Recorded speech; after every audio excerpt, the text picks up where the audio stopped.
بسم اللہ الرحمن الرحیم۔ ناظرین، کدو جلدی ہضم ہونے والی سبزی ہے۔ یہ فوری طور پر توانائی بحال کرتی ہے، جسمانی اور دماغی کمزوری دور کرتی ہے، رنگ نکھارتی ہے۔ خواتین کو چاہیے کہ غیر ضروری طور پر اپنی چھاتیوں کو ہاتھ نہ لگائیں۔ اس سے چھاتیاں لٹک جاتی ہیں اور ان کی سختی کم ہو جاتی ہے۔ کچھ لوگ دلاسا دے کر تمہیں روکے رکھتے ہیں کیونکہ وہ تمہاری پرواز سے ڈرتے ہیں۔ وہ مرد شادی کے لیے مناسب نہیں جس کے اندر 3 باتیں پائی جائیں۔ نمبر 1، غیر ذمہ دار۔ نمبر 2، کم سن۔ نمبر 3، قوت برداشت کی کمی کا شکار۔ موجودہ زمانے میں تعلقات کو ٹھیک کرنے میں وقت ضائع نہ کریں بلکہ اپنے مالی حالات ٹھیک کرنے پر فوکس کریں۔ مالی حالات ٹھیک ہونے کے بعد تعلقات بھی ٹھیک ہو جائیں گے۔ بیوی اپنے شوہر سے اس وقت تک لڑتی یا ضد کرتی ہے جب تک اسے پیار کی امید ہوتی ہے۔ جب وہ امید ختم ہو جاتی ہے تو وہ لڑنا اور ضد کرنا بند کر دیتی ہے اور خاموش ہو جاتی ہے۔ ایک انار کھانے سے 30 دن تک دل کو فائدہ پہنچتا ہے۔ شہد چاٹنے سے ڈپریشن کم ہو جاتا ہے۔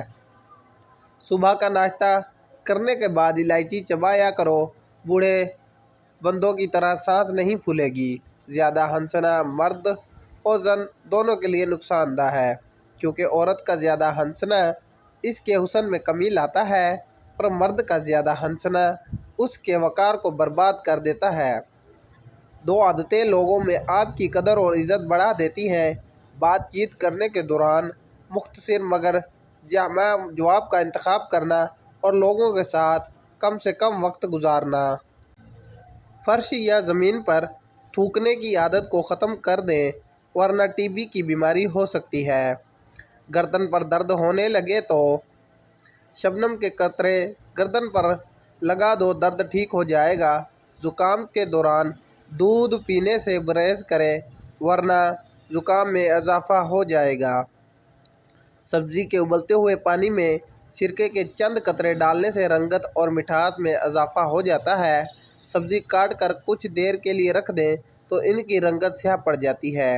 اگر انہیں کاٹنے کے بعد نمک ملے پانی میں بھگو دیا جائے تو سبزی کی رنگت تبدیل نہیں ہوگی۔ کچھ دعائیں لفظوں کے لباس میں نہیں آتی اور نہ ہی الفاظ کے پہناوے میں، بس رب کے روبرو سجدوں میں سسکیوں کی نذر کی جاتی ہیں اور پھر اطمینان قلب مل جاتا ہے، کیونکہ بعد کا تقدیر کو سنا دی گئی ہوتی ہے اور وہ بہترین فیصلہ ساز ہے۔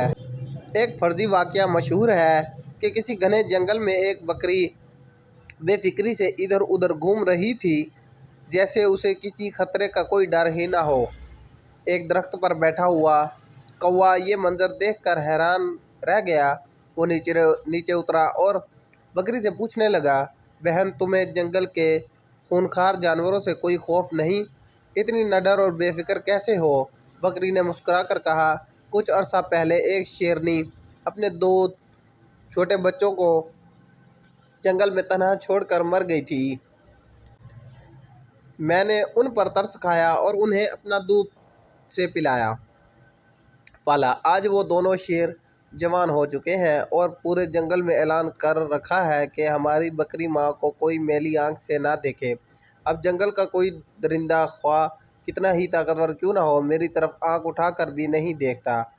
کوا بہت متاثر ہوا اور دل میں سوچنے لگا، کاش مجھے بھی کبھی ایسی اچھائی کرنے کا موقع ملے کہ پرندوں کی دنیا میں میرا بھی کوئی مقام بن جائے۔ یہ سوچتے ہوئے وہ اڑتا جا رہا تھا کہ اچانک اس کی نظر دریا میں ڈبکیاں کھاتے ایک چوہے پر پڑی۔ فوراً نیچے اترا، چوہے کو پانی سے نکالا اور ایک پتھر پر لٹا کر اپنے پروں سے ہوا دینے لگا کہ وہ خشک ہو جائے۔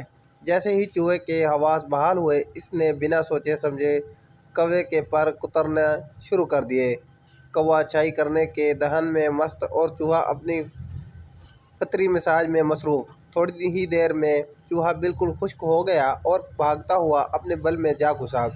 کوا اپنی نیکی پر خوش ہو کر آسمان کی طرف پرواز کرنے لگا، لیکن چند ہی لمحوں میں زمین پر منہ کے بل آ گرا۔ اس کے پر کٹے ہوئے تھے، اب وہ اڑنے کے قابل نہ رہا، بس زمین پر کبھی اچھلتا کبھی گھسٹتا اتفاق سے بکری وہاں سے گزری تو کوے کی اس حالت میں دیکھ کر پوچھا، ارے بھائی کوے، یہ کیا حال بنا رکھا ہے؟ بقیہ اگلی ویڈیو میں انشاءاللہ۔